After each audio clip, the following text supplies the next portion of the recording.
జగిత్యాలలో అమానవీయ ఘటన జరిగింది. 2 కిడ్నీలు దెబ్బతిని ప్రాణాపాయ స్థితిలో ఉన్న వ్యక్తిని కుటుంబ సభ్యులే శ్మశాన వాటికలో వదిలి వెళ్లిపోయారు.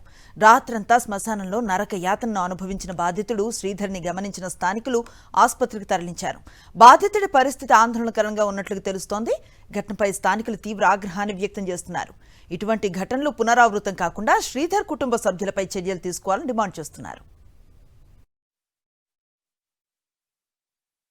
అక్కడికి వెళ్ళేసరికి ఈయన బట్టలు లేకుండా ఎవరో ఒక చిద్దరు కప్పితే పడుకొని ఉన్నాడు.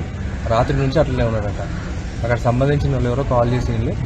ఏమైంది అంటే ఎవరో తీసుకొచ్చి నైట్ ఇక్కడ పడేసిందని చెప్పి కాల్ చేసినాం. ఆయన కూడా అదే విషయం చెప్తే వాళ్ళ ఆయన కాలు ఆపరేషన్ కావాలి, ఆపరేషన్ కు సంతకం చేయమంటే చెయ్యని చెప్పేసి వాళ్ళ భార్య వాళ్ళ బ్రదర్ కూడా ఉన్నాడని చెప్పి అంటున్నారు. అయితే ఆ నైట్ తీసుకొచ్చి పడేసింది కూడా వాళ్ళ బ్రదరే అని చెప్పేసి ఆయననే చెప్తున్నాడు. ఈ ఎందుకైలా శ్రీధర్, పేషెంట్ పేరు ఎందుకైలా శ్రీధర్, ఆయననే చెప్తున్నాడు. ఫోన్ నెంబర్ ఇచ్చిండు. ఆ ఫోన్ నెంబర్ కాల్ చేస్తే స్విచ్ ఆఫ్ వచ్చింది. అందుకే మేము హాస్పిటల్ తీసుకొచ్చి అడ్మిట్ చేసినాం.